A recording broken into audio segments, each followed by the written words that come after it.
बरसाती रात में 5 बहनों का टूटा सपना और रहस्यमयी झोपड़ी। दूर दराज के पहाड़ी गांव में लगातार 5 दिन से बारिश हो रही है।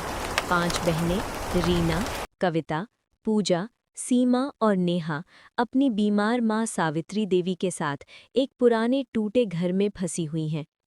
माँ, ये छत टपकने लगी है, अब तो पूरा घर पानी में डूब जाएगा।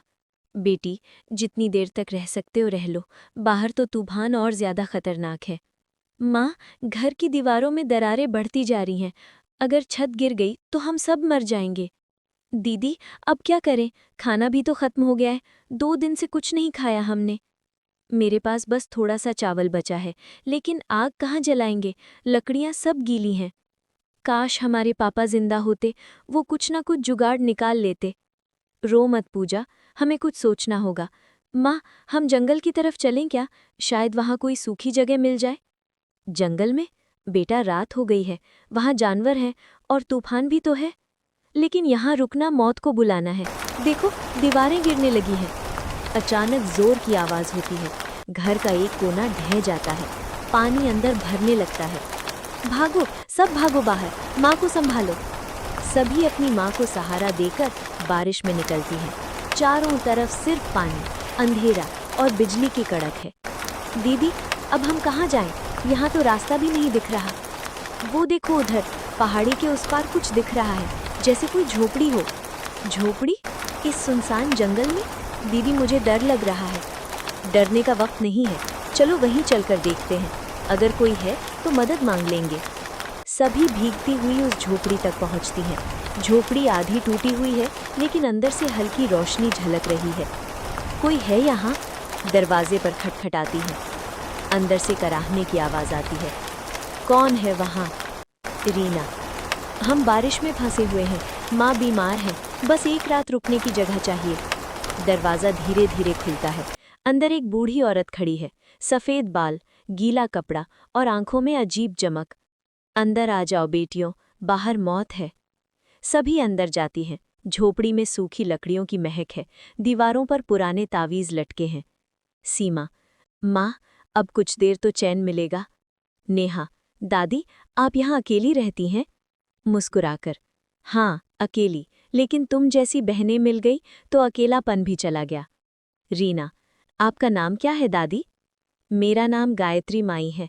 ये जंगल मेरा घर है और ये झोपड़ी मेरा आश्रम। आश्रम? लेकिन यहाँ तो कोई नहीं दिखता।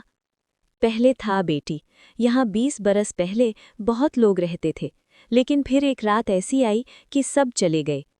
पूजा धीरे से। क्यों दादी, क्या हुआ था उस रात? गायत्री माई थोड़ी देर चुप रहकर। वही हुआ जो किस्मत में लिखा था। तूफान आया था और किसी की चीखें इस जंगल में आज तक गूंजती हैं। सभी बहनें एक दूसरे को देखती हैं, माहौल भारी हो जाता है। थोड़ी देर बाद सभी आग के पास बैठकर कपड़े सुखा रही हैं। गायत्री माई। बेटियों, भूख लगी होगी, ये खिचड़ी खा लो। धन्यवाद दादी, लेकिन ये तो बहुत स्वादिष्ट है, आपने इतनी जल्दी कैसे बना दी? मुस्कुराकर। ये जंगल बहुत कुछ देता है बेटी, बस लेने का तरीका आना चाहिए। रीना। दादी, क्या आप हमें भी सिखा सकती हैं? अगर कुछ दिन बारिश और रही तो हम क्या करेंगे? गायत्री माई धीरे से। तुम लोग रह सकती हो यहाँ, लेकिन याद रखना, इस झोपड़ी के पीछे वाले कमरे में मत जाना, कभी भी नहीं।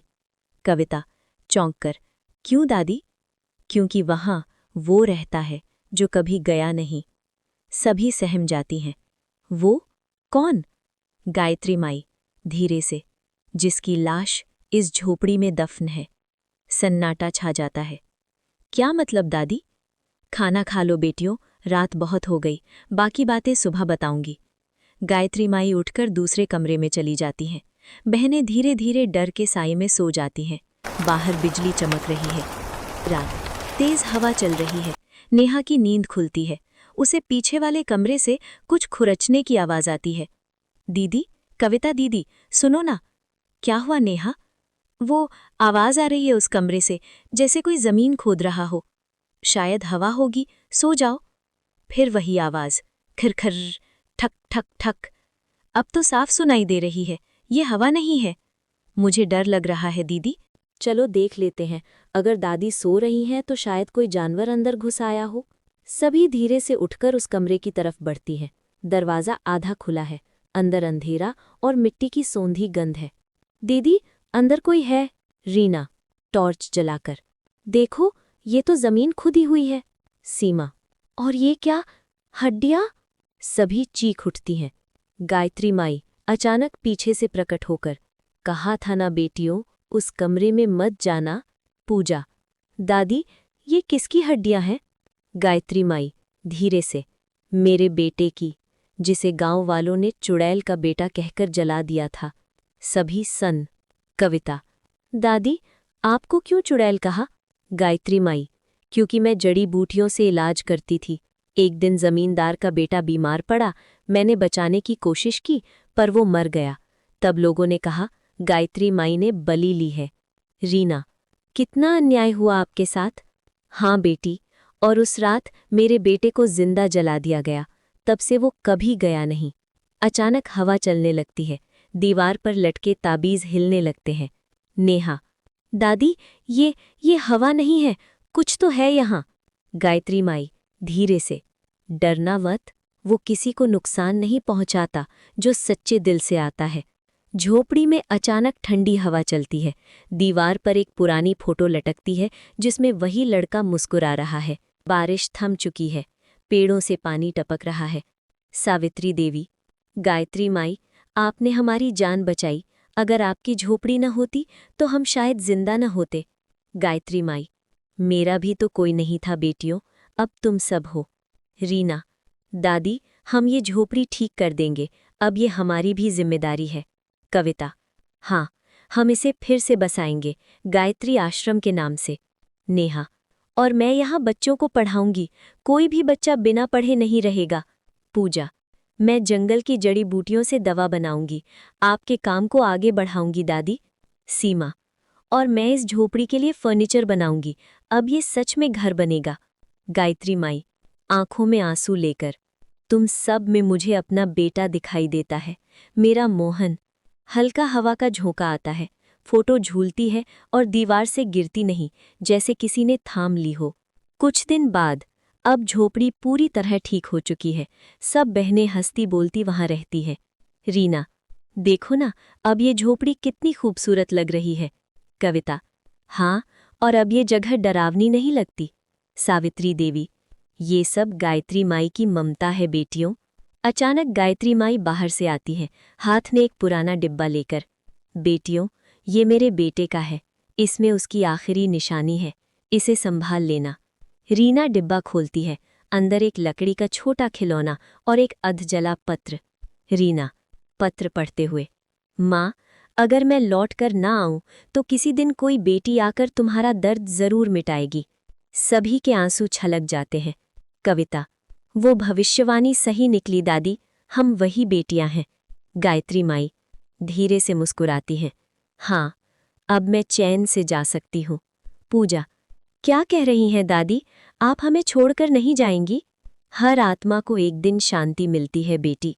गायत्री माई की आंखें धीरे धीरे बंद हो जाती हैं। बाहर हल्की हवा चलती है, दीवार पर लटकी तस्वीर खुद ब खुद चमक उठती है और हवा में अगरबत्ती की महक फैल जाती है। 1 साल बाद अब गायत्री आश्रम गांव की प्रसिद्ध जगह बन चुका है। गांव के लोग अब डरते नहीं, बल्कि इलाज और शिक्षा के लिए वहां आते हैं। रीना, देखो माँ, अब गांव वाले हमें जंगल की चुड़ैलें नहीं कहते, बल्कि गायत्री बहनें कहते हैं। सावित्री देवी, यही तो सच्ची जीत है बेटियों, जब नफरत को सम्मान में बदला मिल जाए। नेहा, दादी नहीं है, पर उनकी उपस्थिति हर कोने में महसूस होती है। कविता, हाँ, और जब भी हवा चलती है ऐसा लगता है जैसे कोई कह रहा हो, अब मेरी आत्मा को शांति मिल गई है। सब बहनें एक दूसरे का हाथ पकड़ती हैं। आसमान साफ है, सूरज निकल आया है, झोपड़ी के ऊपर तितलियां उड़ रही हैं। कभी कभी जो डरावना लगता है वही हमें जीना सिखाता है, और जो जंगल में खोया लगता है वही घर बन जाता है, अगर दिल सच्चा। नमस्कार दोस्तों, कैसे हैं आप लोग। अगर आपको हमारी वीडियो अच्छी लगी तो वीडियो को लाइक और चैनल को सब्सक्राइब करना मत भूलना। और हाँ, आप कहाँ से हैं कमेंट में जरूर लिखें।